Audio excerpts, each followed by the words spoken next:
Hello everyone and welcome back. This is Superfed TV and I am proud to host Divisions 1 through 3 again. I am joined today by Rumblebee. Say hello, Rumblebee. Hey, hey. And that's exciting because we are now not only both Division 1 coaches, but we are also playoff coaches, which is kind of a big deal. It's the first time for both of us, isn't it? Yeah, this was my first season. Awesome. Well, we will go ahead and jump into Division 3 and kind of carry forward. I do have some videos that I'm going to be making for each of the divisions, complete with original music, so got that to look forward to, but I'm waiting for all of the teams to play at least one game to make sure I have footage from each team in the video, so we'll see that in the coming weeks. But in the meantime, here is the music with the kind of filler version of the video.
Well, I hope you guys enjoyed that. Let's go ahead and jump into the Division 3 coverage.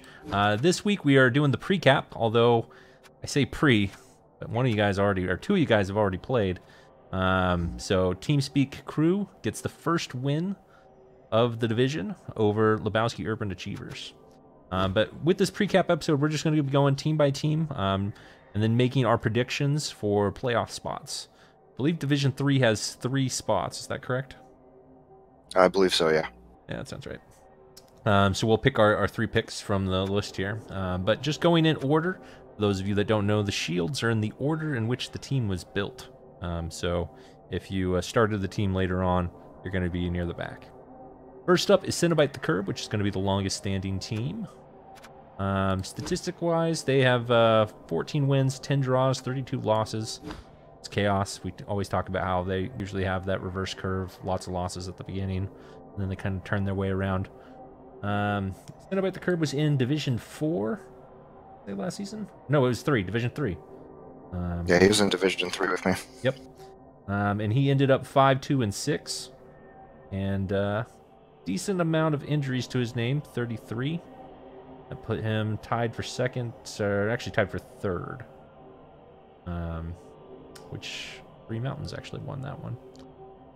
But we'll get to them. So, Drunkernaut's team is a little beat up. He's missing, I guess he just got a warrior, so he cycled a warrior. And we've got a couple of stats. Anything that jumps out to you? Not really. He, for being 4 seasons old, you would think he would have a little bit more claw. Yeah, but he's not going the killer chaos route, so I automatically like him more for that. We did talk a lot last season about Wary Tail being a funky piece. When we had Saison and we talked to chaos teams, we talked about how break tackle made far more sense, or didn't make any sense compared to 2 heads. It would have done just as good on every dodge that way. But it has extra arms, and it's strength 4. That's kind of the receiver. And then we have a strong arm, sure hands thrower of a Beastman. So he's kind of playing some agility game. The one piece that I think is really funny is the strength 2 Dauntless piece. I am really hoping that he plans on firing this, and this is just, you know, a temporary thing, like as a joke, like he leveled up after he got the strength bust. Do you know anything about this piece? Yeah, I was gonna say. Yeah. He didn't have it last season. Yeah, so. I'm guessing this guy is just kind of a joke. He's already at 1970 TV, so he does need to, you know, choose the skills that he takes carefully without getting too bloaty. And he's got the money to replace him, so I assume he's on his way out. Last thing I'll touch on is just the development of the Chaos Warriors. So he's got a killer Chaos Warrior that is jump up and palm, but it doesn't have claw, but it has tackle. So this is good, you know, against elves especially. Right. And he's a long ways away from getting claw. He's got another Chaos Warrior that does have the claw and doesn't have piling on, which is great. I think Chaos Warriors probably shouldn't have it unless they have jump up. And then Beastman-wise, he's got a Blodge Mighty Blow Tackle one. So this is, again, probably not your typical Palmer. So he's got the right amount of, I think, removal. Maybe, you know, claw on the jump up piece would be nice, but he went tackle instead. And for the amount of elves that are out there, I think that's actually a good call. Any other? Yeah. Go ahead. I don't have anything to say. I'm just looking. Yeah, he's got tentacles as well on a strength 4 piece, which isn't terrible. And that might help against these elves that we're going to go into. So let's go ahead and move on to the second Chaos team, also around a similar length of time. 16, 3, and 12. Actually, no, these are newer ones. This is Sherdog. And he also was in Division 3 last season. And so these two Chaos teams like to butt heads a little bit, and they've got very different styles.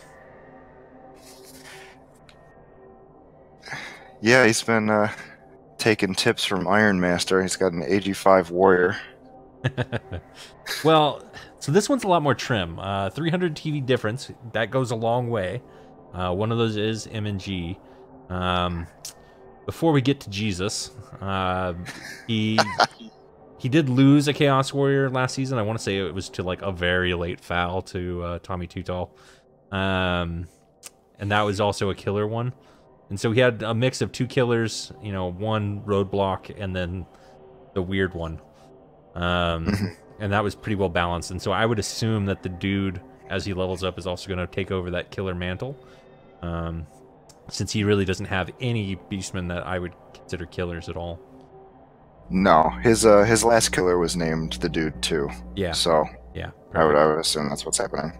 Perfect. And then you got Jesus. So Chaos Warrior, first level up, gets an Agi roll. Okay. I wouldn't take it, but you know, we've seen coaches that do. Your second level up gets an Agi roll. Well, now you have to take it because you're already if you're in for a penny, you're in for a pound at this point, right? And then he rolls doubles. So he's Agi 5. You could have given him guard, but we went with dodge. And the reason for that is I've seen him use this piece. So once it got the Agi up, or the second Agi up, I should say, he does a lot of the ball's on the ground and it's 7 squares away. I'm just going to roll dice until I get there and pick it up. Yeah, he did some stuff in our game with that warrior that I didn't expect, and it almost cost me the game because he was just moving him wherever he wanted, and it was very frustrating for me. He doesn't necessarily walk on water, but he definitely walks in between bodies and, you know, breaks the tackle zones of anyone around him. That's for sure. Yeah. His team's looking nice.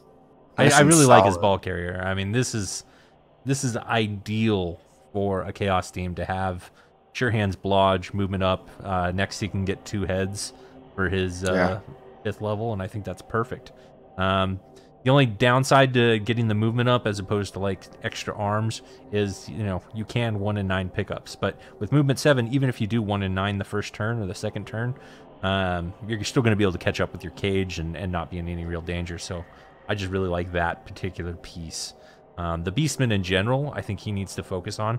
I know he's going to want that Chaos Warrior leveled up as fast as possible, but I would say the Beastmen are really hurting for development. Yeah, he needs some mighty blow down on his Beastman. I do like 3 tackle. 3 tackle's good. Yeah, that's something Chaos needs to worry about is tackle. Since they don't start with any skills, they typically don't get tackle till late in their development, and I think that costs them a lot of games. Yep, absolutely. Well, we can move on to the guy that played the first game so far with the first one in the division, Puckstop, who's sitting on a big fat bank of 200k at the moment. We've got Chaos Dwarf team that is in their third season, I want to say. Second season? Yeah, third season. And some well-developed bull centaurs. I like that. Also, more importantly, some very lean hobgoblins. I like that even more. That's a tricky thing with Chaos Dwarves, is if you get too much SPP on your hobgoblins, it really bloats your team up in ways you don't like. And they just die. Yeah, hobgoblins are just shittier ghouls. Yep. If you consider that he's got that extra 50k in here, he's sitting at 1660, which is right where that Chaos team was, but just with all the skills that you want instead. So this is a very lean team, and it makes sense why, you know, Puckstop was able to get the win in that matchup. Removal-wise, he's got one particularly brutal Chaos Dwarf blocker named Tweed, with Mighty Blow, Claw, Guard, and Stand Firm. Opting not to go for the piling on route, but he may still end up getting that. And I don't hate that. I am a big fan of, you know, only having maybe one piling on piece. But with Chaos Dwarfs in particular, I don't think you need to pile on. I think you just need to be in the way. Right, yeah. Whenever I play Chaos Dwarves, I usually go the stand and deliver route, and you can't really do that if you're on the ground. Because once one of those blockers goes down, if the ball moves anywhere away from them, you're not catching up. Yeah. So. And I like the decision to have one Bull Centaur with Mighty Blow. The only thing I would probably say that he's missing there is tackle. But I get the skill order that he went. He might go Frenzy as well. I have started to see a lot more Frenzy Bull Centaurs, kind of shifting the meta as, you know, that sweeper with surf potential. But in this particular division, as I keep alluding to, you're going to want that tackle because there are elves here. Yeah, I mean, he's got a lot of tackle on the blockers. I would probably take Frenzy because having a strength 4 person that can surf like that, I mean, you don't need to knock him down if you can just push him off the pitch. It's a different tool, certainly. The only downside with relying on the tackle blockers is they can be easily screened and there's no way through. And they also they have those little tiny dwarf legs. And if you get around them with your Blodge Werewolf, they're never going to catch up. Versus the Bull Centaur, his job is to play the safety. And sure, you can Frenzy for POWs, but I just like that reliable tackle getting the job done. Got 2 level ups that I want to see. Obviously, I'm expecting either Claw or Mighty Blow on Flump. And then an entity already has Blodge, Break Tackle, and Sure Hand. So this is, without a doubt, the bull carrier. You know, as another skill, maybe Kickoff Return, or trying to get him a little bit more well-rounded, getting Tackle or Mighty Blow, I think is fine for his 5th level up there. Doesn't look like it was a stat up, otherwise I think he would have already taken it. Interestingly enough, the blocker rolled a stat up. Oh, okay. Yeah, the blocker rolled an 11. Oh, I was talking to him in chat earlier, and he was cursing that he rolled the blocker first. Yeah, if you got an Agi 3 bull with Blodge and Sure Hands, oh man, that's a nice piece. And we had one of those, but you know, Dead Monkey, rest his soul. Right. And if you missed the playoffs this year, I'm just gonna sidetrack for a second. Watch the playoffs. There were some sloppy games. There were some games that I criticized. There were some really damn good, exciting games. So go back and watch those. But anyway, back to this team. For that level up, yeah, to me, it's either Tackle, Mighty Blow, or Kickoff Return for that bull. I think that's about it. Any other thoughts on Puckstop's team from you, Rumble? No, I think Puckstop's team looks like it's going to be in good shape. Oh, and I did mention, he is coming up from Division 4. So, congrats on the promotion there. He took 5th place in Division 4. So, always want to mention where everybody came from. Moving on to the Necromantic Newbies. This is another team that was in Division 3 last season. They ended up 7th with a record of 5-5-3. And Yoichi Hiruma is a team that I have now followed for 3 seasons myself as their reporter. And I did not expect Keenan Reynolds to become a palmer, a claw palmer. By any means, it just went the standard blodge route. I was expecting maybe a sure hands and ball carrier kind of thing from him. But no, he started going really killer really late. And the only thing that this team is missing in its entirety is tackle.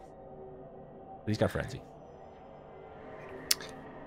Yeah, Necros another one of those teams that ends up taking tackle late. I didn't know he got piling on right? That werewolf. That happened in the Devastational. Yeah, that really makes me feel bad because I have a piling on werewolf, and now I feel less special. So thanks a lot. Well, he actually made the right choice and went with dodge. So if he ever makes legend, he can get jump up, tackle, and be a complete piece. Pro is a thing. We'll talk about that later. Yep, we will. Zach Brooks, unfortunately, though, he did not, well, it looks like he paid a little bit of a white tax, but not so much of a golem tax. And the tax man came for Zach Brooks. And we are seeing Mr. Brooks. He has only played 2 matches so far, so he is recently rehired onto the team. And it looks like he lost a ghoul, too, but ghouls do not pay the taxes. No, ghouls come and go. Yeah. 2 dirty players and a kick. If you're playing Yoichi Hiruma, prepare to be fouled. He is someone that believes in the boot, and I love him for it. Yeah, no, he's a great coach. He's the one that busted up my wolf last season. So. Yep, and you left him in the dust. Yeah, he's gonna be hard for these guys to deal with. Yeah, absolutely.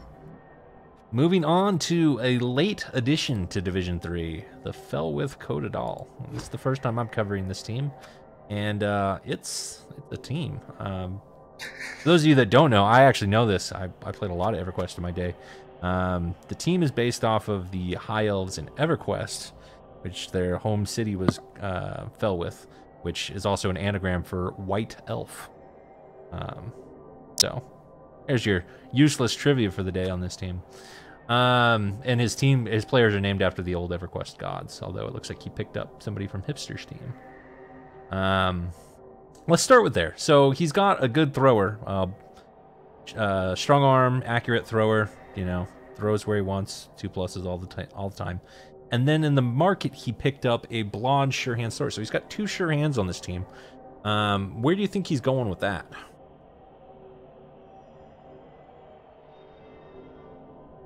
Maybe retrieval? No. I really don't know. I don't play a lot of elves, so I really don't know what elf coaches do. I mean, he does have a bench, so I guess he could bench one because it's all offense. I mean, Solus Grow is just an entirely offensive player. And so maybe he's thinking that he has one on defense and that he wants, like you said, recovery. I mean, he's got the best ball sackers there are. He has 2 Agi 5 linemen with wrestle, one of them with leap, the other with dodge, so it can just cage dive on its own on a 4+.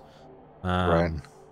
Yeah, those are amazing ball sackers. So then, yeah, I guess he just has one up front and then picks it up and lobs it out. I did see him in the chat mention that he purposely does not like running catchers because of the AV7. And he does have a movement busted one that's got Mighty Blow, which that's a good piece right there. Block, Mighty Blow, dodge, and tackle. And tackle, yeah. A lot of guard. Yeah, it's not a bad high elf team by any stretch of the means.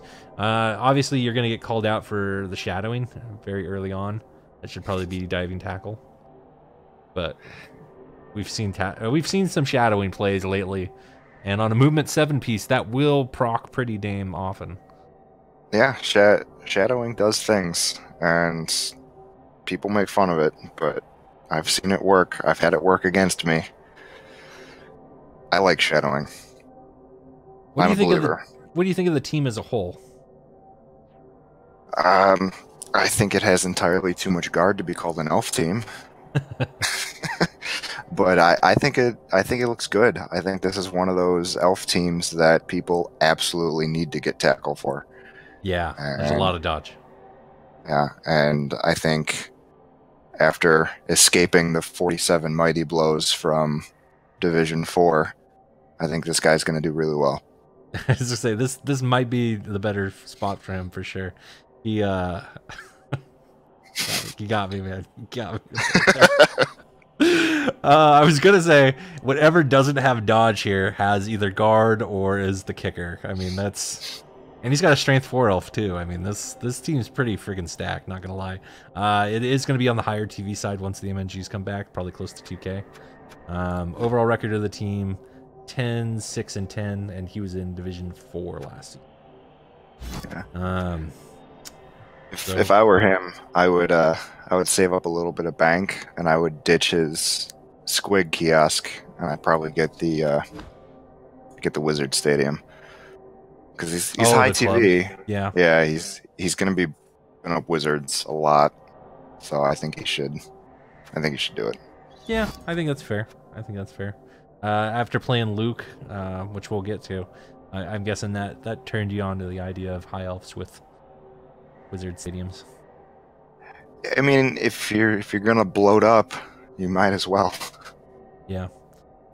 All right, moving on to Midsummer Nightmares, our second elf team, coached by Duke N. This is a second season team. They are coming up from, as I check my notes here, Division 5E, and they were a playoff coach, so they made jump quite a bit. I like the Dark Elf team here. They've got a little bit of everything on the Blitzers. A couple Witch Elves that aren't super developed, but they're also, you know, effective with what they've got. He's got a runner. You know, I'm not a big fan of the runners, but... and then he got an Adu 5 Line Elf, which is not as good as the Line Elves we just saw, but still on his way. I assume he gets, you know, Wrestle next or Leap next and start doing stuff. Yeah, I'd probably give him Wrestle. He could use a sacker. You know, and you don't need Leap. I mean, just because you get Adu 5, yeah, a Leap on a 2+ is great for cage diving. But even with Dodge, since he has Dodge already, like I said, a 4+ with reroll, that's a 75% chance to get into the cage. And if you're marking the two people, that becomes a 1 die on the ball for most ball carriers. I would take that, especially with Wrestle. So yeah, that's... in my mind, that is a good start right there and something that you absolutely want to have on your team. Yeah, no, this, I think the team looks a little underdeveloped given the rest of what the div looks like, but he's got is good, so I think he's going to do all right. Yeah, and he had a great record last season, 8-1-4. So looking forward to seeing how it pans out for him with some of the more developed teams. And his TV's fine for being here, 17-20. Yeah. Pro in a party, coached by Sola Dragonfire, who is probably the veterans pick for who's going to come out of here in One Piece. Sola's competed at very high levels before, also did a good job in the playoffs, or did his best in the playoffs, I should say. You know, he got knocked out by someone that you might have heard of. Yeah, I like this team. It is the only knock I'll have on it before I go into the skills is that being, you know, pro elves in the long run is a race against time. And we're going to just kind of see if there is enough, you know, tackle and mighty blow here to kind of make that clock speed up, or if he's going to flourish because, you know, there's a decent amount of elves here and there's not a lot of tackle on the teams that aren't elves from what we saw. Why don't you go ahead and take over the team and kind of talk us through what he's got? He's got a couple of blitzers, Blodge Step with guard. That's a nasty combination. Um, you really, it's hard to deal with blodge step guard pieces. They can kind of bounce wherever they need to go, especially when they have Agi 4. One of his catchers is absolutely fresh, so he must have lost some players in the playoffs. He's got an AG5 catcher. That's got to be a nightmare to deal with. No block or dodge. To me, that thing has a bullseye that you could see from space on its head. Yeah, but it's got tackle, so he probably just uses it as a safety for now. He should, yeah. He needs to keep that thing safe. Yeah. He's got a Raj tackle player, but he's AV busted, so you can just sneeze at it, it'll go off the pitch. Yep. His kicker's move busted. Oh, he's looking a little roughed up. Passer kicker as well. But move bust isn't the end of the world on that guy. Yeah, you just need him to do one thing and then he's fine. Yep. If anything, he's the bodyguard for the Agi 5 guy. Yeah. So, Sol's a great coach, and his record last season proves it. He kind of ran rampant with everything. Yeah, he was in 5C, and he was 9-3-1. But the main thing that just offended everyone was his TD differential. He scored 34 touchdowns last season, 34, and that's a lot of development on this team. But a lot of it died. He still scored 34 touchdowns. That's insane. He only gave up 10. TD differential of 24, I believe, was the lead record. Yeah, that's a lot. Yeah. Let's see if you can keep him alive though, because the div is going to be rough. Yeah, if this div, like, everyone takes their chances to foul his players every chance they get, he could be in really bad shape. He is on the lower TV side of things. I know he's here not just because of his name, but also because of his just known coach skill. He's on the lower TV side. He has absolutely no bank to speak of right now. It could get rough. That's all I'm saying. It could get rough. It's not there yet. He's got a lot of good development, a couple of really good blitzers. But it could get really sour if things turn for him. Yeah, one game, yep. His season could be over. Yep. And it could happen at the end of the season. It could happen at the beginning of the season. Let's just hope, it doesn't happen too soon, because that could be a long season. Right. That could be a long season, but I guarantee if it doesn't happen, it's going to be a fun season to watch. Oh, yeah. He could, break his own record for TD differential in this division. Yeah. Next up is another Elf Union team, the Pantheon Passers. And I was waiting for word to see, they were kind of a late arrival. They had signed up early, but we didn't see them accept their ticket. But they have accepted it. So, T-Self, thank you for joining us for this season. This is his second season. He was in A? Was it A? No, it was... division was it? Was A. No, B. It was a B. He took 4th place in Division 5B with a record of 7-5-1. He scored 22 touchdowns. That's a pretty darn good amount. More than anyone else in his division. Not quite as many as the other Pro Elf team that we were looking at. But this guy, his team is built a little differently. It's, I would say, less defensively built, more aggressively built. Right off the bat, the strong arm, accurate thrower is awesome. That's everything that you want on a Pro Elf team, and probably the priority on this team to target and focus down. The blitzers, he's got a fresh one, and he's got one that's blodge, tackle, fend. So this one's kind of more or less about getting in the way, versus the other ones are all about being up in your face on defense. And then a couple of Agi 5 catchers, because those are great. One of them is perfectly built with wrestle, tackle, and dodge, so there's your cage diver right there. And then the other one got dodge after. I don't like that. Since you've already got the wrestle dodge one, I guess it's for survivability purposes. I take it back. It is niggled. I was going to say get wrestle and leap right away on that. But, it is a catcher. He does have to survive. He's already niggled. Yeah, dodge is the right call there. And then a couple basically fresh passers. But he doesn't have any bench to speak of and any bank to speak of. This is the typical pro elf team that you see that is just, every chance they get, they're having to buy a positional back. But the positionals that are in the game are doing phenomenal things. Yeah. Man, so many elves. This division's a dancy one. I mean, I get that werewolves are supposed to roll strength ups. Are all elves supposed to roll agi ups? Well, they're just the ones that always take them, It's not like I'm going to be taking agi ups on my black orcs. They've rolled them. I'm not taking them. I mean, you can't be agi 4 if you're not agi 3. Yeah, exactly. But I'm not taking it. I'm not trying to have a Jesus black orc, that's for sure. All right, moving on to Tribu Urbana. Yeah, Tribu Urbana. Hipster. He coached a phenomenal high elf team that all of his players just got picked apart by all the high elves this offseason. And then last season he made the playoffs and had a decent deep run. He went 9-4-0 in his division, won his division. And that was Division 5A, which had a lot of notable players in it. So there's no one that doubts Hipster's skill anymore after this last run. And his team is also in great shape.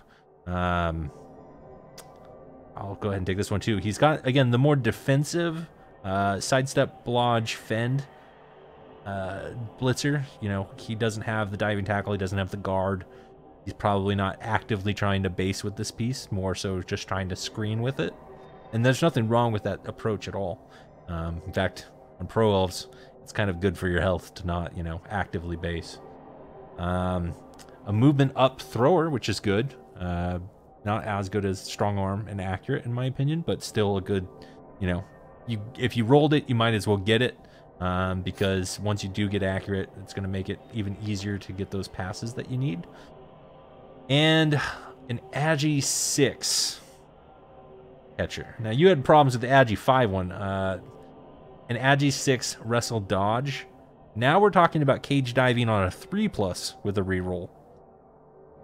That's insanely good. That's just not fair. That's more reliable. That's infinitely more reliable than a war dancer, right? And people hate war dancers because they can 3+ into your cage with block and dodge. Okay, this guy's 3+ing into your cage with an automatic reroll, and he's got wrestle instead of block. So the chances of him bringing down your ball carrier are even better than the war dancer. And he's got one more level coming up very soon where he could get wrestle. Okay, this is going to be probably the most frustrating piece in this division. Yeah, that's really... I don't have any words. I don't have anything. I don't have anything. I'm just and that's not even. I mean, and that's an amazing catcher on its own. Cadaver just below them. Talk about a great piece. Mighty Blow first level. I love that choice. Choosing not to go with guard, but to go Mighty Blow, which gives you a second route of getting SPP. Well, this guy just soaked up SPP for a 1-season catcher. He got movement up the next level, then block, then tackle, then dodge for his last level. Love it. Absolutely love it. These are two very valuable pieces. I would be surprised if they both leave this season without any kind of permanent injury, because they both should be fouled at every chance that you get. Yeah. There's a lot of boots. If I had to pick a favorite elf team of all the ones that we've seen so far, this one's probably it. Because it's so like the first high elf team, it's 2K in value. This one's only 1670. It has everything that it needs at 1670. That's impressive. Yeah, it's trim, it's healthy. He's got a little bit of a bank. I think Hipster's going to do well. Moving on, we finally get a little bit more bash in this elf off. And this guy puts in work as well. We've got Renjin with Revenge of the Franks. And this is an Orc team. Already a big fan of that. He won Division 5D. He went 9-3-1, putting up some solid defense, only letting 7 touchdowns occur against him. That is definitely very solid. No thrower. You know, there's a lot of people that advocate for that. So we have instead a Sure Hands, Blodge, Agi-Up, Fend blitzer. Well, if you're not going to have a thrower, that is a damn good blitzer to do the job. Yeah. And that's good. Yeah. Yeah, there's a couple killers here as well. 2 Palmers on blitzers, one of them with jump up, and I already get the hairs in the back of my neck standing up thinking to myself, don't you dare pop a nasty this team. If he gets jump up on the pro one, I'm going to be very, very jealous and at the same time annoyed. It's so nice when you can have it. It really is. If you can have jump up Palmers, that is nice.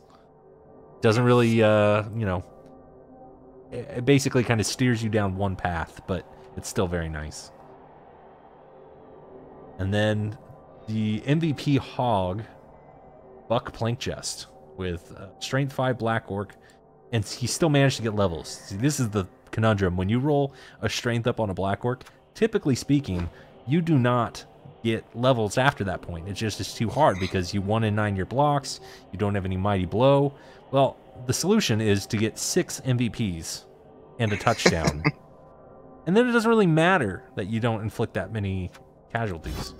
And he's almost going to level again. That's the other crazy part. Like, he doesn't ever have to level this piece again. A Strength 5 block guard piece with AV9. That is a perfect piece. He never has to level it up again. But he's about to level it up again. I hope he gets either Mighty Blow or Stand Firm. Probably Stand Firm, honestly, because he just keeps soaking up MVPs. Doesn't need the Mighty Blow. Yeah, I would take Stand Firm. Because who's going to move a Strength 5 piece? And it's super reliable. I mean, this is better than a Troll in every measurable way.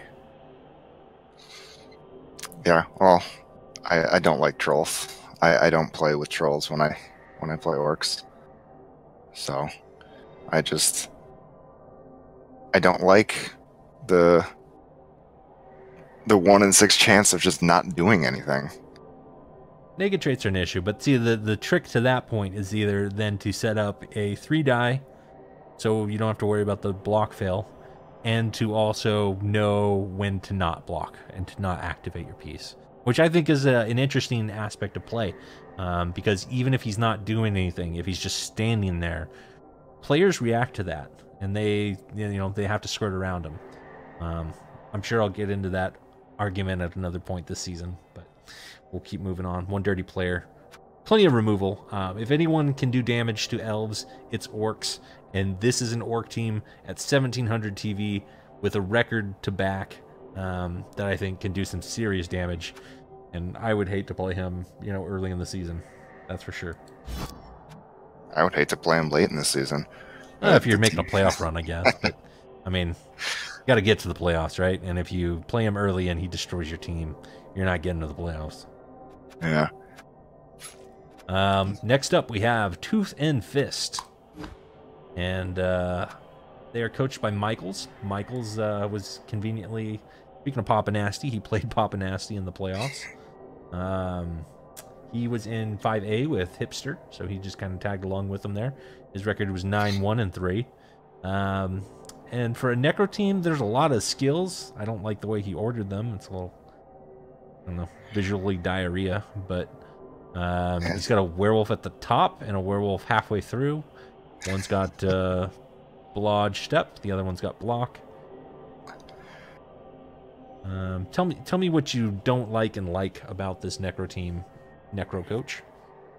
Well, straight out the gate, my eyes were drawn to a stupid ghoul. Agi up and a move up. Michael's talked to me after the season. I want to buy that from you. He's got he's got a zombie with guard.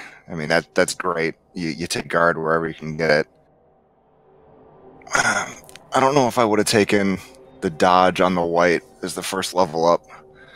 I might have grabbed jump up instead, and then made him into a blitzing threat because he doesn't have any mighty blow. So that would have been nice.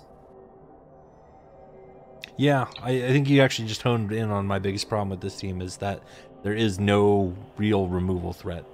Claw is cool for, matchups that, are worried about that, but really you need Mighty Blow to make the Claw good. Or not good. You need the Mighty Blow to make the Claw great. And without that, you need the whites to have, your Mighty Blow piling on to kind of have some other removal threat. That said, I guess he doesn't even have any dirty player. So yeah, this team has absolutely zero removal threat, and they're still winning games, which is impressive. Last season, he inflicted 25 casualties, suffered 28, so he's giving just about as good as he's getting, and that's without any Mighty Blow at all. That's maybe he's just fouling without the dirty player, but again, I don't even really like that. You've got really leveled up zombies. I would like to see you either cycle some of those, wrestle or block fend ones, and then get a dirty player or two, just to have some kind of removal threat. Because you're going to need it against these elves. You can't just, magically finesse your way around some of these 2,000 TV elves that you're going to be playing. Yeah. So that's... Go ahead. I also just noticed that Pebble Flare, his second ghoul, took block and then tackle. I think if you were gonna go block as your first, you don't really take tackle. It should be wrestle tackle, and then that piece is done. Mm-hmm. And just a rackle ghoul just hanging out in the backfield. Well, and you touched on this earlier too, is you don't want all your TV to just be sponged up by ghouls. And that's exactly what's happening on this team. Like, yeah. that's almost, is that 80, 90? It's almost 100 TV on the ghouls, which is cool. You got a really good ghoul out of it, but that ghoul is going to die at some point, and you're going to be really struggling to keep up with the rest of the players in this division. So, just something to keep an eye on. Moving on to ScoobyDoo and the gang, another Necro team. For those of you keeping score at home, I believe this is the 4 Necro division, which we've got another one of those coming up too. But Travel Scrabble, Coach Scooby and the gang, and they came up to us from Division 5G. They won 5G. They went 10-0-3. This Necro team has a Mighty Blow Werewolf, so immediately I like it infinitely more than the last one we were just looking at. They have a Agi 4 Tackle White, which I also like. Partially just for the, being able to dodge in and tackle things, but it's actually a decent recovery option. And then he's also got an Agi 4 Ghoul now too, but he's going to probably die, next week. Who knows? But the Agi 4 White I actually really do like as a long-term investment. Because if your werewolves are blitzing things down, and if they get the ball loose, having an Agi 4 White that has the movement to go ahead and run in there, pick it up, and then even maybe toss it out to a werewolf or a ghoul, that can be very useful. The team that I'm thinking of is Tommy Tutall's team last season. His Agi 4 White put in work. So that can definitely do things. Yeah, his team looks good. He's got guard on one of his ghouls. That's a good piece. He doesn't really need to level that up anymore. Just kind of stick it where it needs to go and wait for him to die. His werewolves look good. I mean, Blodge and Blodge Mighty Blow. That's right where werewolves should be. Looks like he paid a golem tax recently. Yep, gotta pay those. Perfect. And moving on to our last Necro team, Murderer's Row. So we've got, again, another Mighty Blow Werewolf. This one with block and tackle. Yay on that development. You didn't go dodge. before tackle. That's something that we see all the time, and I just don't like. But that's nice. That's nice. He's hoping for another double. He wants to. Oh yeah. He wants the Rob Longstaff build. That would be nice. That would be meant. I expect great things from this werewolf in this division, with the amount of elves. Oh man, and those high elves especially. They need to watch out for that guy. The rest of the team, they've got an actually really well developed golem. I think this is the best golem in the division. Is it Giles? Got Block. It's Giles. Block, Mighty Blow, Guard. That's great. The only thing that would make that even better is if he gets Dodge next, just for that hindered dejection. Lodge Firm. I'm just gonna hold you guys all here, and good luck trying to knock me over. And then he's got a fresher golem, we'll say, Snarls the second. So obviously we're paying that golem tax. That's how he got the Mighty Blow. It all makes sense. Same with the white. Same with the white. Got to pay your white and golem tax. Yeah, right out the gate, I would say this is probably the best Necro team that I've seen in the division. I mean, he's got 4 guard, he's got 2 dirty player, and he's got 2 mighty blows, and he's got a sure hands ghoul. Yep. I think this guy's got everything he needs to compete. Yeah, 4 guard is actually a lot for a Necro team. Yeah. And I didn't mention where he came from. He came from 5F. He won that handily at 11-2-0. Did not lose a single game until the playoffs. That's saying something. Yeah, this is an impressive team. Absolutely. And then let me just do a quick peek to see who is invited and has not joined yet. You're a Lizard, Arey, coached by Zarky, who's also a well-known and respected coach. Tagrid, the Croxagore, that is a Bloxagore with a movement bust. You've got a Strength 5 source with block. That's very nice. Blodge source, block guard source, block mighty blow tackle source. 2 skinks with block and sidestep. That's nice. And then your sidestep diving tackle one. This is like cookie cutter of a lizard team as you could have, with some really good doubles. 3 like on point doubles on your skinks and your crocs, and a strength up on a Saurus, and actually another double on the dodge on the Saurus too. So yeah, 4 clutch doubles and a strength up on a lizard team. That's gonna suck no matter what TV you're at. Yeah, this team looks pretty nice too. And they also did good things to get them to the playoffs. They were in, let's scroll up, Division 7-5B. And so if you're noticing trend, they won 9-2-2. So if you're noticing a trend for this, there are some teams that were here last season that did okay, and there are a whole bunch of teams that were fresh rolls that made it to the playoffs in commanding fashion. And so this is just going to be a real stomping ground of who's who for the REBBL and for the REL. And if you're in Division 1, this is the division that you want to keep your eye on. Yeah, there's going to be a couple teams that come up from Division 2, but I bet you there's 1 or 2 teams in this division that come up to Division 1 next season. And Zarky is very likely one of them. So let's go ahead and take a quick peek, or I guess our quick picks at, I'm not too worried about the schedule. You guys are going to play. I'm going to make my video. We'll talk about it next week. So let's make our picks really quick for Division 3 on who we think is going to be in the top 3 going to the playoffs. You go first. All right, top 3. I think number 1 is going to be Murderer's Row. I think that Necro team is good. Yeah, that super developed Necro team. I think they're gonna hold everybody off. They got enough mighty blow, enough guard, and enough tackle to hold off the elf brigade. So they'll take it. Mm-hmm. Don't let me down. Don't let me down, man.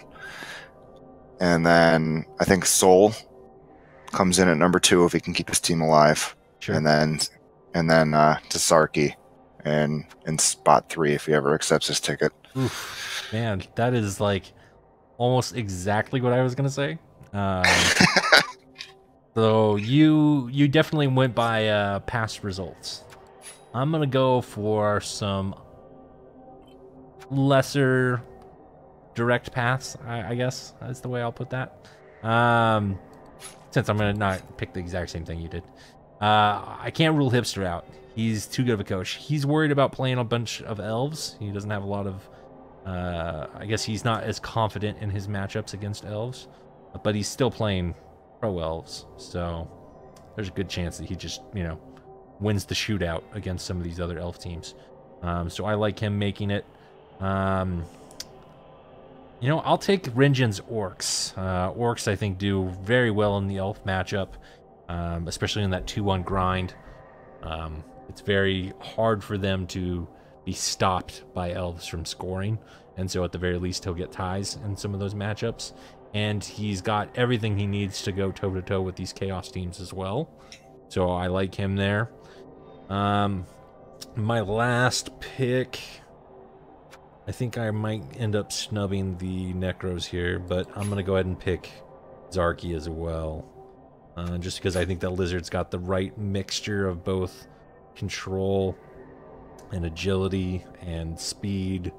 Just all the different aspects of play. They're just probably the best team to kind of go with it. You know what? Actually, I'm going to take that back. You know, Necro are really good against Lizard. I don't know. Zarky's just a good coach. I was gonna say, you know, when I'm excluding all the Necro teams, the Lizards are the right one to both handle the Chaos and the Elves. But there's 4 Necro teams. I can't really exclude them. It's gonna be close, that's for sure. I mean, maybe I would pick the Dark Elves, I guess, as a second elf pick. Or would that be a third? I don't know. Oh no, I said the Orcs. Yeah, maybe a second elf. Because, yeah, I could definitely see the Lizards struggling with Necro.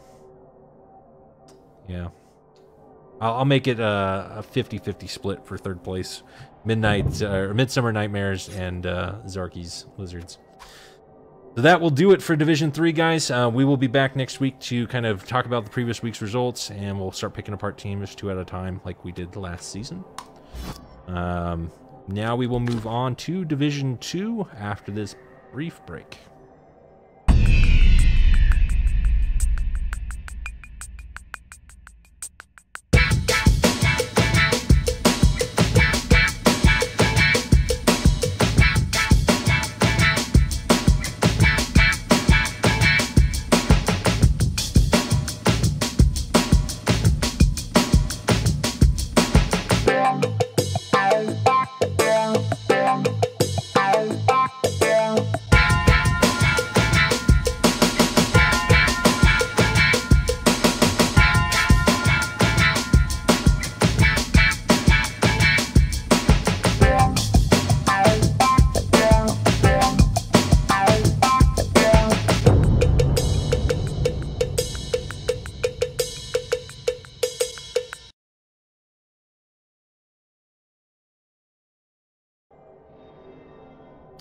Welcome back. So let's go ahead and jump into Division 2.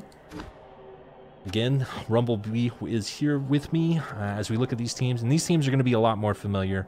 There was a lot less teams that kind of jumped straight into Division 2, so we will go a little bit faster through these ones. Thanks for bearing with us if you're watching this whole video.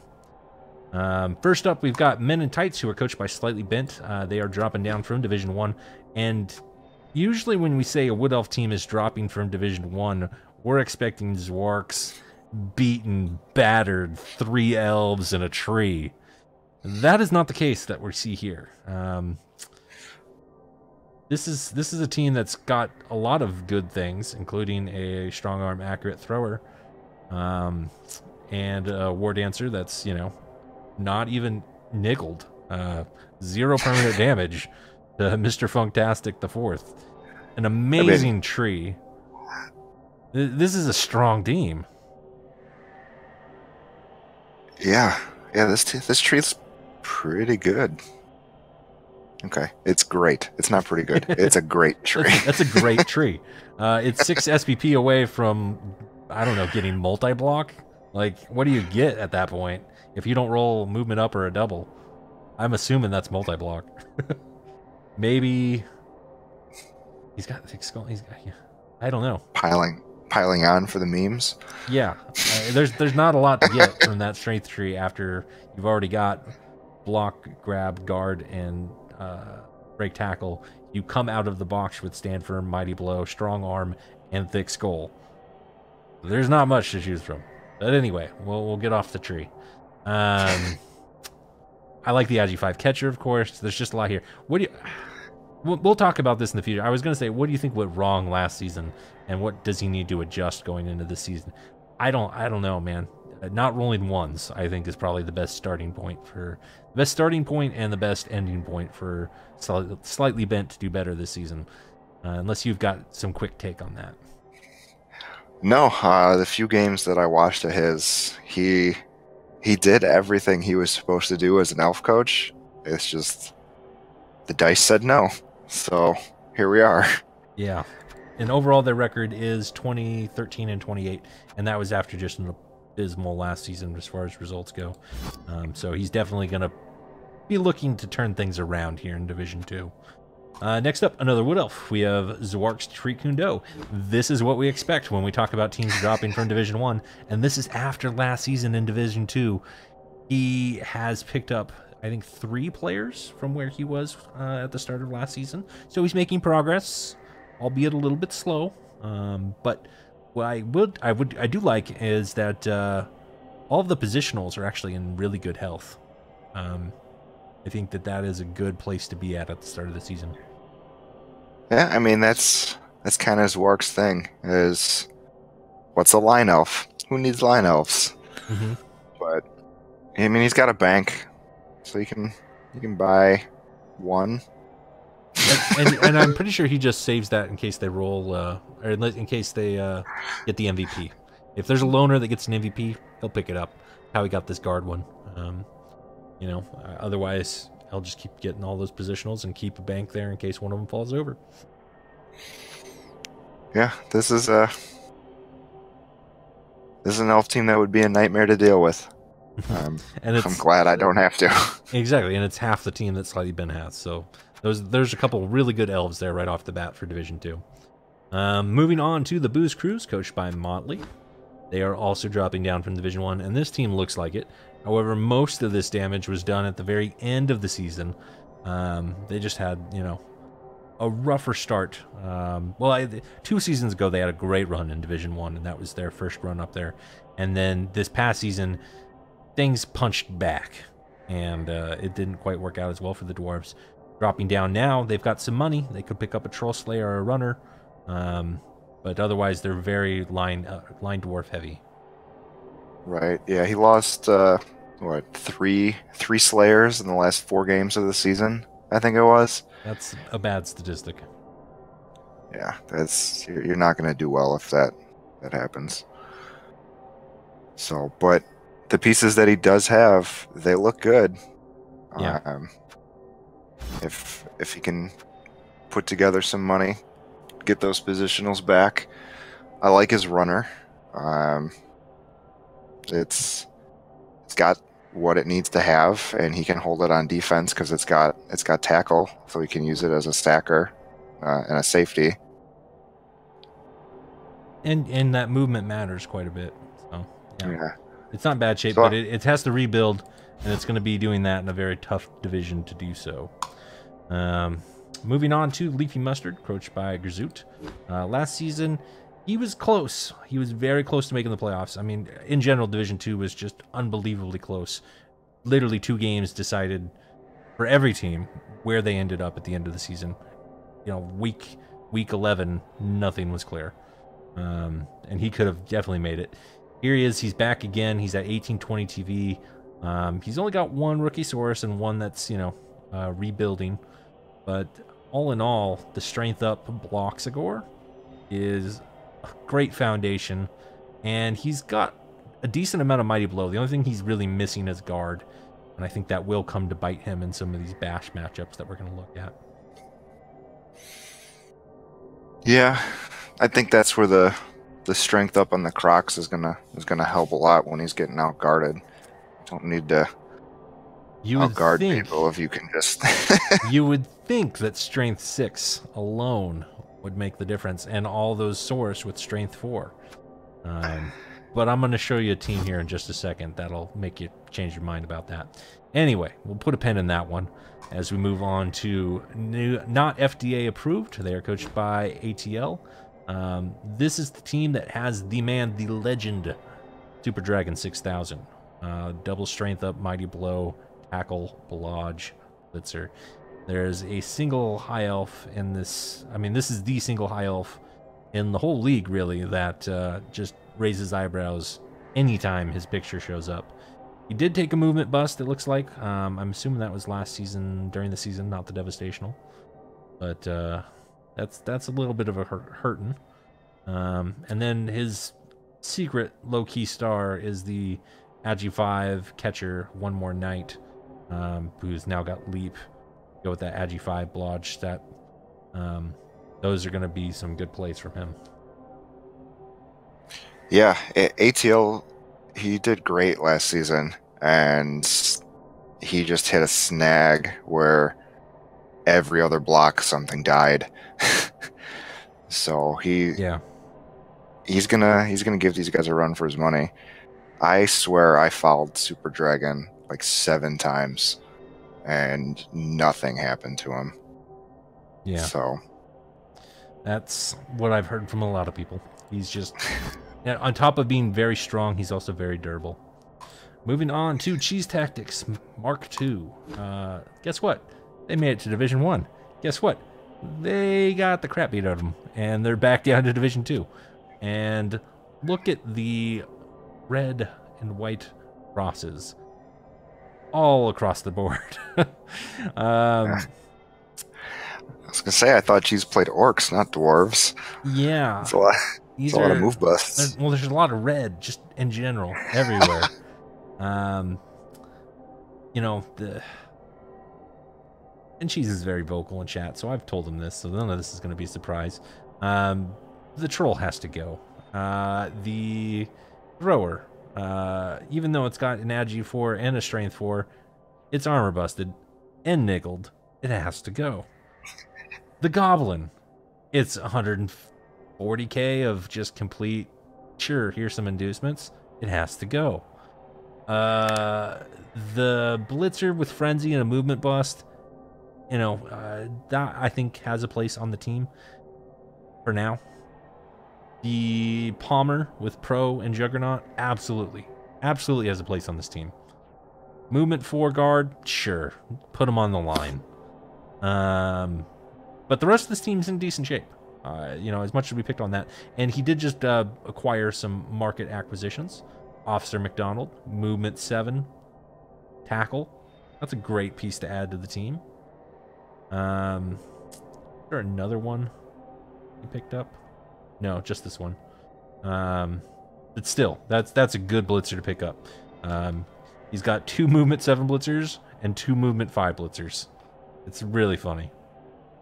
Just like, averages out. Exactly. You just got normal blitzers. Well, and actually though, that's, I mean, not ideal, obviously, but having those 2 Movement 7 pieces gives him options. He will always be able to get to the ball if you potato. So don't potato. That's all I have to say about that team. Moving on to non-anime sports team, we've got ArchXL, who has been my long-standing rival in Division 2. Exactly. And if I had lost the game, he would have gone in my spot. I don't think he would have done as good in playoffs as I did, but he would have gone in my spot if I had lost that Duel of the Fates. So, I just gotta say, I'm really glad you beat him, because I was able to hold my red name over him the entire time, and it was very satisfying. Nice. And he did actually very well in Devastational to pick up some of the pieces that I left for him.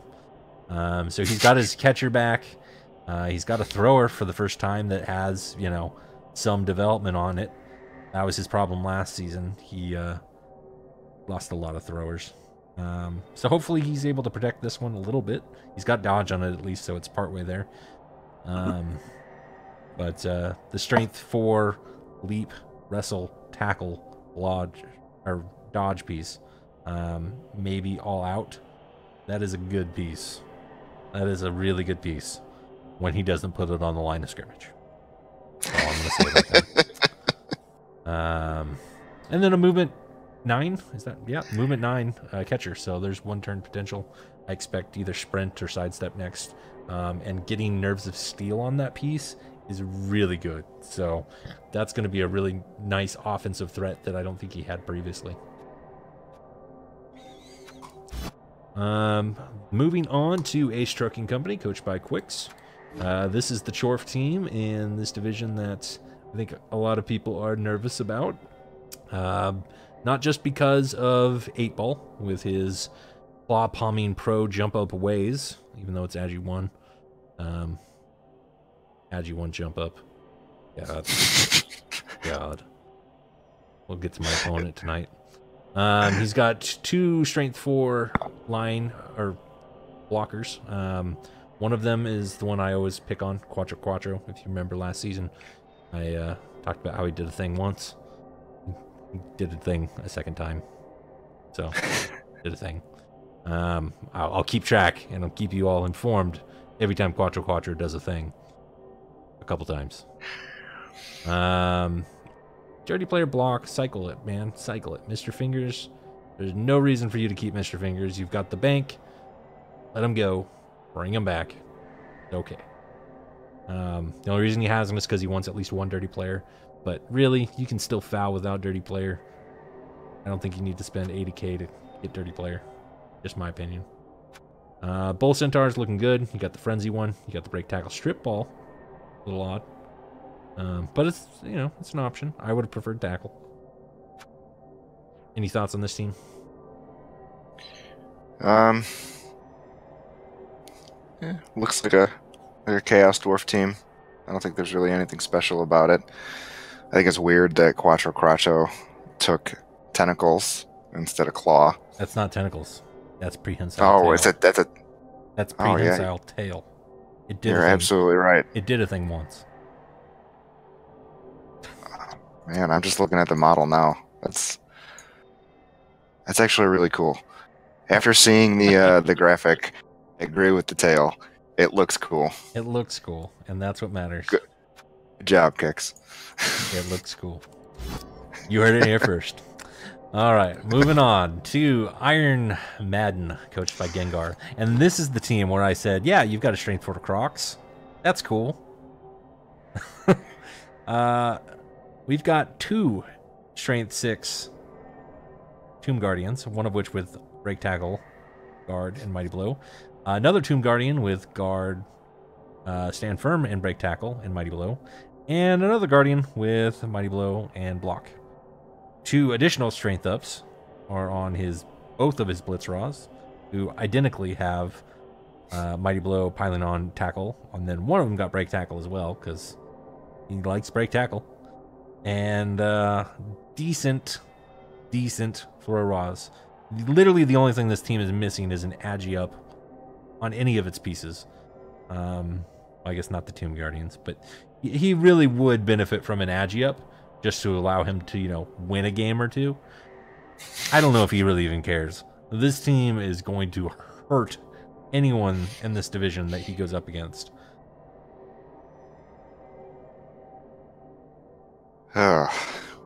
Yeah, I didn't realize he had picked up a second strength 6 Tomb Guardian. Yeah, that was a market acquisition.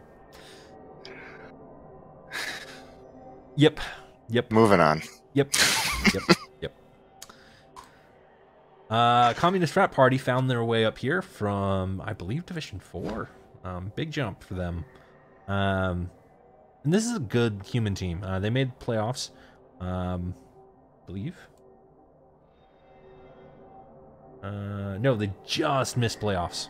They got 4th place in Division 4. But it still is just a very strong human team.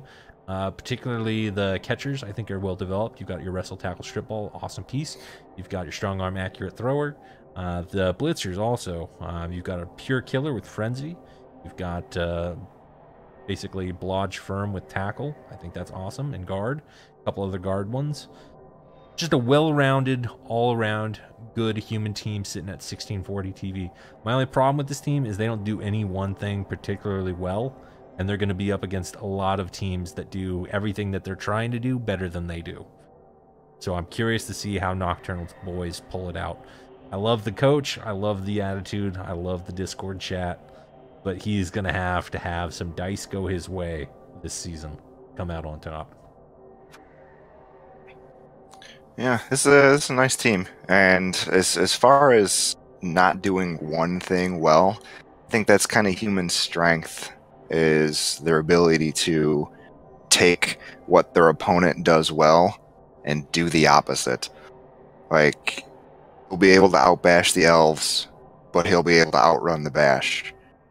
Well, I think he'll do better than you. That's the goal. Yeah, I think he'll do better than you think he will, but I don't think he'll. Pretty tough elves in this division. We'll see. We'll see what they do. Moving on to Lords of Decay, Kalisti Maya finds his way up into Division 2 with his very agility-focused thrower and storm vermin, and some pretty good developed gutter runners, including a natural one-turner. Kalisti Maya played you. I guess I could say you played the game. Yeah, I was there. You shut up. Yeah, he had his way with you. How do you think he's gonna do? How do you think he's gonna do this season? At the end of, or at the start of the last season, he took it on the chin a little bit, but rats are gonna rat, and Kalisti's a pretty solid coach. So don't let his talking in the Discord fool you guys. He's an all right coach, and he clawed his way back up. He could have made the playoffs if a few of his opponent's games had gone the other way. He would have made it. Yeah. And he's got the pieces to compete. Absolutely. I mean, I know we made a lot of references to it last season. I do worry about his bloat, because at this point he does have bloat. With a big bench, don't get me wrong, the bench is nice. But running 1900 TV is going to put him in some interesting positions. So I don't know, it might be time to cycle that. Well, I guess you got to wait for one storm vermin, the other storm vermin to get tackle, and then maybe cycle the Azure 4 one. But I'm surprised he didn't put that on the market, honestly. Yeah, someone probably would have bought it. Yeah. Moving on, we've got Straight Up Flatulence, who I'm still gonna say Sace is probably the best Chaos coach in the REL, but Straight Up Flatulence is fast approaching that position and title at 1870 TV. This has got all the skills in all the right spots, not too heavy in one area, just enough tackle, a pure killer on that beast man. The only difference is, though, that these Chaos Warriors are just not super developed compared to some of the other Chaos teams we've seen. This is a very Beastman-heavy Chaos team, but they all do different things, and they all do them very well. Agi 4 Leap Wrestle Piece, in particular, which we all know is going to get very long legs next, is an awesome piece, and a very reliable ball carrier. And then the movement up, strength up, I think is another awesome piece. And he's a very good coach. The only match he lost last season was against the Shadowing High Elves. So I'm very curious to see how he plays out with the higher competition in Division 2. Yeah, the only thing that I think is a little worrisome is he doesn't really have a lot of guard. He's only got the 2, so I think he needs to get some guard. Very fair. Very fair. And he's going to rely on his killer to get removals in order to win a lot of these games, I believe. So better hope his killer brought his A game. Moving on to Please Don't Murder Me. Luke Sama found his way up here from Division 4, or Division 3 rather. And this team just bloated like crazy last season and in the Devastational. And he did very well in the Devastational. The Agi 6 catcher now has dodge, and it was only at Agi 5, I believe, at the start of last season. So that developed very nicely. He's got a strip ball wrestle piece wrestle movement 9 catcher, so there is even also a bit of a one-turn threat there. Awesome blitzer with mighty blow and tackle. And a bunch of guard, because, you know, you're an elf, so here's a bunch of guard, because that's what we're doing in this division. Yeah. Another great coach. He was right there in the playoff runnings, if not for the hurricane that knocked out his internet for like 6 games. Yep. He's sitting on that wizard tower as well, so the magician shop, as they call it in game, and 4 rerolls. So that's a little bit more than I would expect to carry with the amount of development that he has. But we'll see. It's working for him. See how he does. And then last up is the oil miners, Pig Sofa, who've got the fast track up to Div 2 last season. Started out with a bit of a bust after getting punched a couple times by Gengar. Rebuilt his way up, got caught up with the rest of the division, and then the very last game of the season kind of ran into my team, and my team put a little bit of a hurt on him. So a lot of the red that you're seeing here is from that day. But guess what? He gets to start week 1 with Gengar. So he's going to be looking to rewrite history this season and prove that he is at home in Division 2. And potentially could have a good shot at it. Keep things moving. Let's go ahead and jump into our picks for the top 3. I believe in this one as well. Or is it 4? We'll just say 3. Yeah, I think it's 3 still. You go first this time. All right, I'll go first this time. I'm going to say Arch. The only reason he didn't go last season was because I made it so. I'm not here this time to stop him. I fully expect him to make it. Slightly bent is slightly better suited for than the rest of this division. And he just has everything going his way right now. The dice have to turn. He has to just get better dice and then walk all over a bunch of these people. I can already look at 3 teams on this screen right now that he'll probably get a 3-0 over. And then my last pick here is probably going to be I want to pick a Bash team. I'm not picking Gengar's team. It's in really good shape, don't get me wrong. It's either going to be the Oil Miners or the Booze Cruise, so one of the dwarves I think will come out as well. Booze Cruise is just really hurt, and I don't know how well they're going to rebuild and what they've got. Maybe it's Stubbings. Maybe Stubbings makes it out. That would be a big surprise. I would like that storyline quite a bit, of Stubbings coming up and basically proving itself as Div 1 caliber coach if he comes out with a playoff spot against these teams. So yeah, I'm going to pick Stubbings as my 3rd spot. All right. So, to counteract what you said, I'm going to pick Zwark over Slightly Bent because you already picked Slightly Bent. That's fair. I refuse to pick Arch because, you know, he's Arch. That's fair. So, I do think Stubbings is going to make it. Nice. I think Stubbings has the Chaos team that ripped through the other teams. So, I'm going to go with Stubbings. And you know what? I'm going to pick Kalisti. Oh, okay. I think the Lords of Decay are going to make it.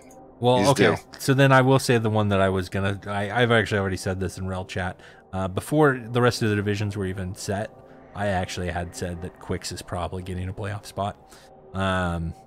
His Chaos Dwarf team is in really prime shape. And actually, you know, I don't know who of those 3 that I listed... You know, if you're going to go with Stubbings, I'll drop Stubbings. And I'll say that Quix will sneak in there for that last 3rd spot. His team is really good. I have a personal grudge against Ace Trucking Company, so that's why I didn't pick them. That's fair. So, I expected you to, but that's fair. That's fair. Yeah, I would, but he hurt me in ways that I don't really want to talk about. They're on YouTube. Ask him about it. He loves showing off the clip. I was gonna say show me on the doll later, but that works too. Yeah. All right, let's go ahead and jump into Division 1 after this.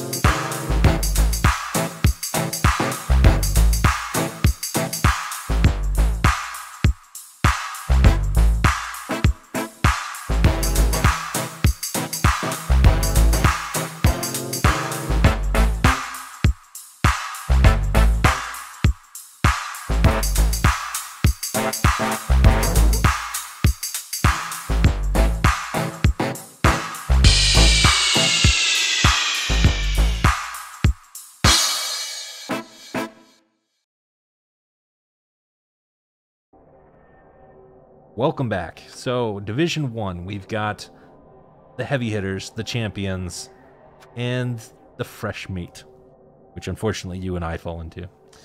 So again, these are familiar teams. We're going to fly through them quite a bit. A lot of familiar names and faces here. So, starting off with the Pastry Pest, the just, you know, pillar of Division 1. Unfortunately, Lumi lost both of his Storm Vermin last season, and so they're coming up in a nice and slow fashion, and I couldn't be happier about it because I did not want to face the tin can openers. One of them's got Claw. That's great. It'll be on Claw forever until it gets an MVP. Happy about that.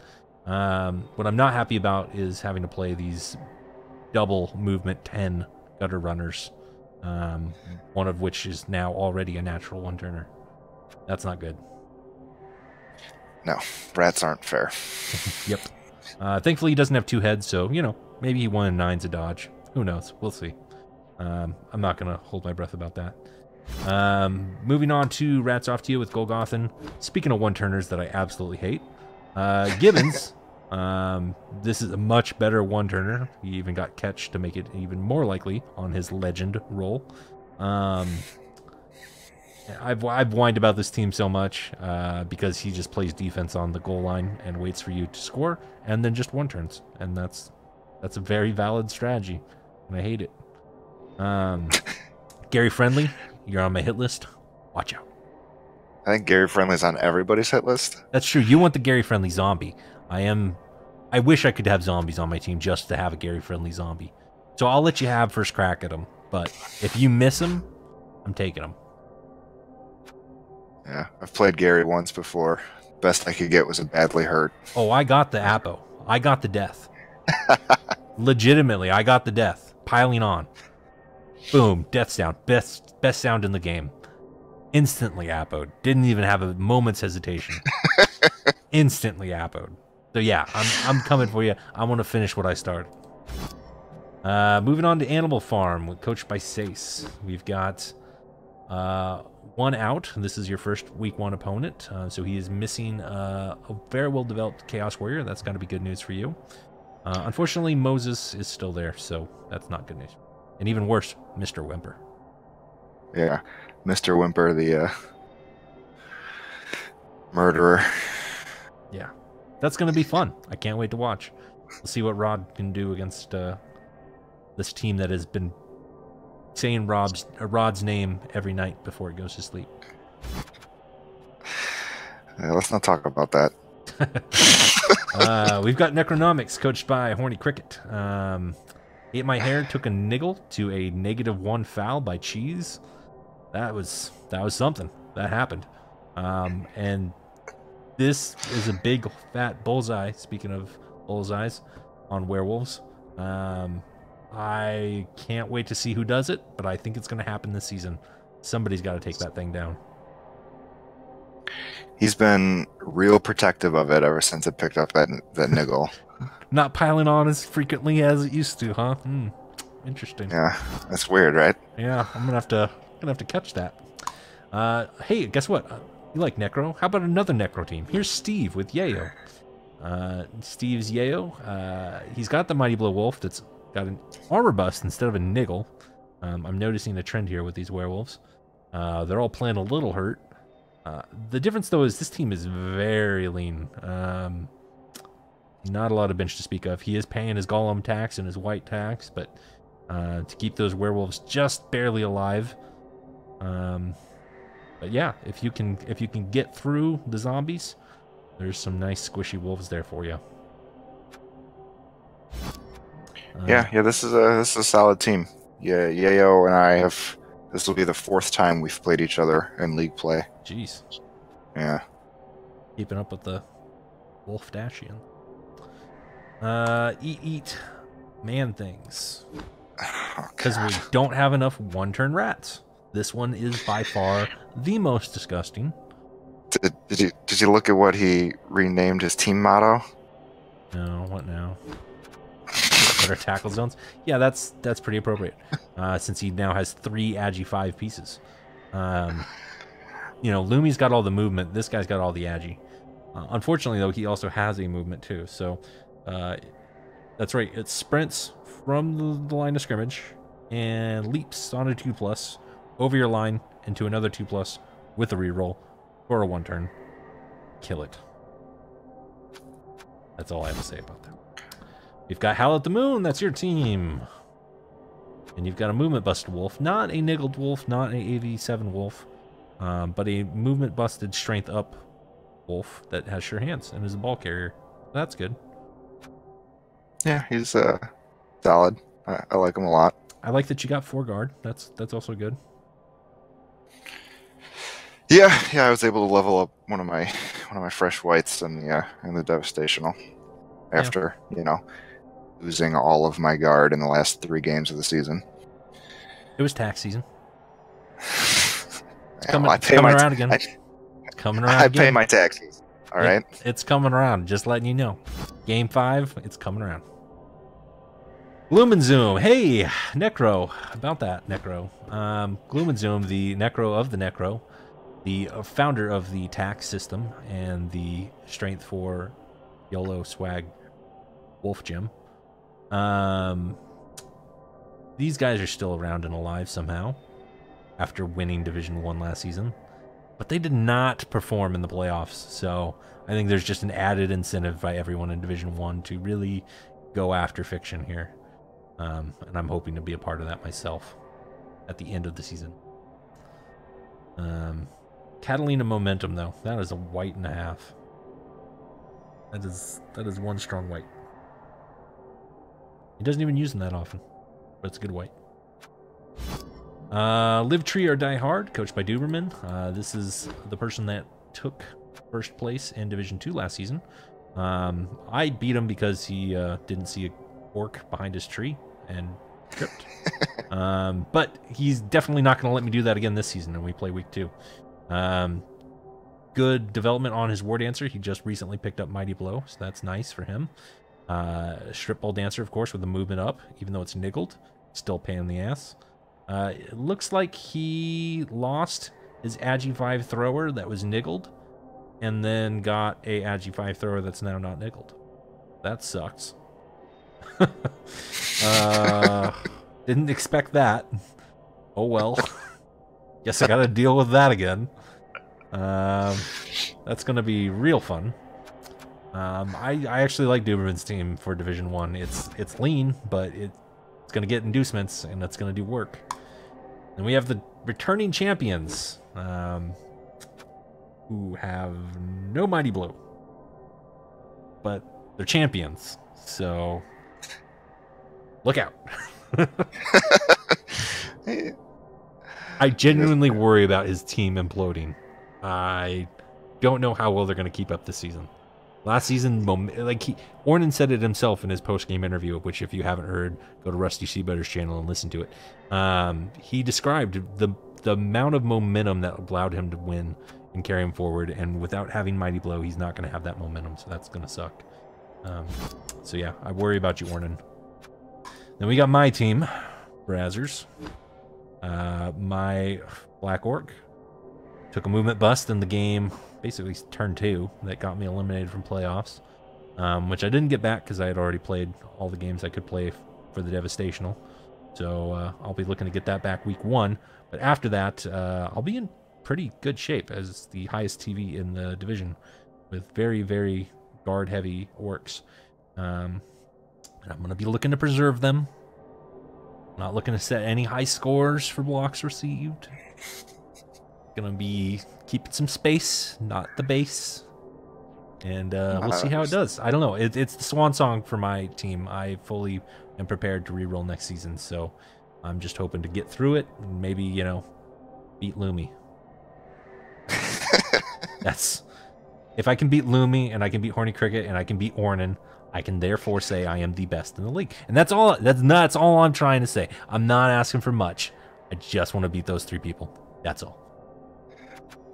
I mean, that's a good good basis for what you want. What I want is to just outperform Cheese. As long as my record's better than Cheese, I'll be happy. Good goal as well.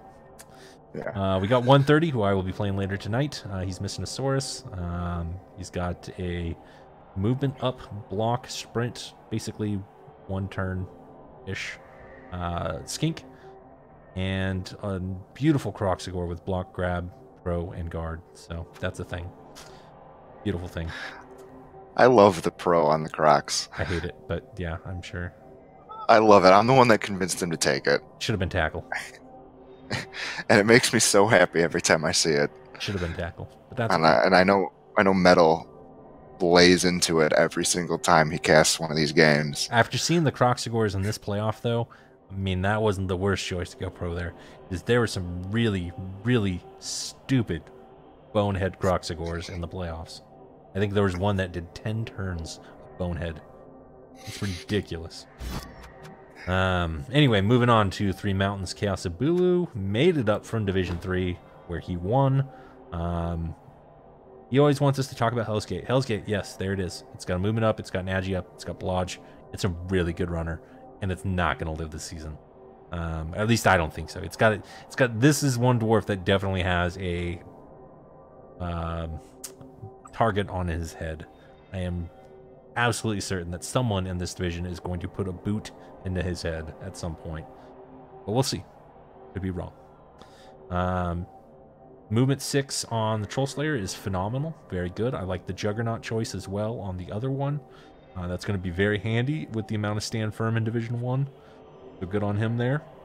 He's coming in with relatively high TV for this division at 1830. So we'll see if he goes the way of the Road Dog and gets beat up a little early on, or if he goes the way of the Motley and comes in his first season and just runs the show. One of those two is certainly a possibility. Last up, Skinky Island Boys, coached by Wave. You played Wave last season. He has made playoffs twice in a row, done decently both times. Unfortunately, he has a soft spot for Norse, but otherwise, I think he's just all around a very strong coach. What do you think? Yeah, Wave was a nightmare to deal with. I was down a wolf, and he had his way with me. So. It happens from time to time. Yeah, that definitely can happen. I made one mistake, and the game just flipped, and he capitalized, and then just ran nice. With it. So he's good at picking up on things like that. So nice. I think he'll do okay if he can survive all the claw. Yeah. Well, let's go ahead and make our picks. Now, there are 5 seeds in Division 1 this time, which is freaking great for me, because I can actually say, I think I got a shot at making it. Got a shot. Could have been a contender.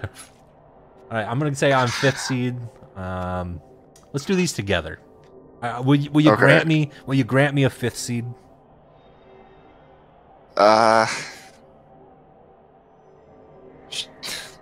I gotta say, I've looked at all these coaches, and I gotta say, I'm at least, I'm at least in the top 5. I can't even do the meme right. I don't know. All right, that's fine. We're not gonna do it together. We're not gonna do it. I'm not gonna make you say that. No, it's okay. No, you've got a lot of guard, and you're a great coach. Sure, I'll give you top 5. Oh, that was painful for you. I feel bad. All right. Does Lumi not make it 2 years in a row?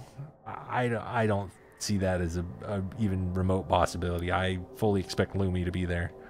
Develop Storm Vermin or not, I expect him to be there. Agree, disagree? He's got 2 one-turners. Lumi's making it. I completely... How do you bet? I completely agree. Bet against... You can't bet against Lumi. I don't think either of the other rats does, but at the same time, they're going to be right there. I mean, we might even have 3 rats. That would be stupid, but that could happen. Sace, does he ever make the playoffs?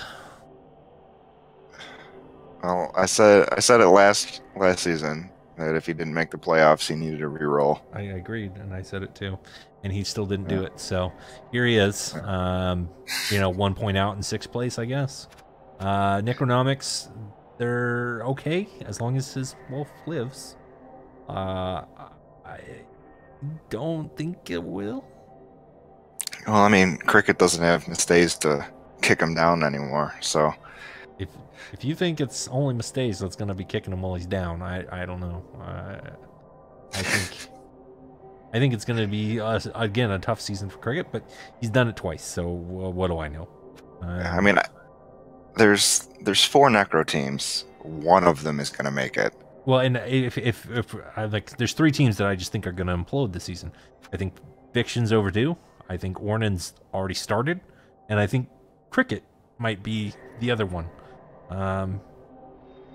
Because they're teetering, right? Like, they're already a little shaky. And then, you know, we're getting a bunch of fresh teams in here. Yeah, just a few werewolf kisses, and those teams are they're gonna shed.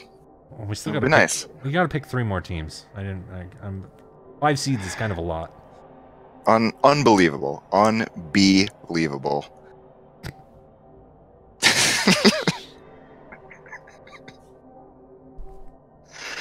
Oh man, you're killing me tonight. I don't know, man. What do you think? What do you think? Oh, I'm absolutely not making playoffs. Okay. I'm gonna say that right now. What do you think about Waves' chances? Or I mean, 130 actually dominated last season, so and I think his team is better than Waves, but I don't know. It's tricky. It's tricky. I mean, we'll only say there's going to be a lizard. We'll settle on that. Or do you not think there's going to be a lizard? I think there's too much Necro for a lizard to make it. I'm sorry. And that's a very, very valid point. We made this point in Division 3. There are a lot of Necro, and Necro are pretty much as close of a hard counter as lizards that there is. At high TV, anyway. And we've got really developed Necro. So, yeah, I think it's a very valid point.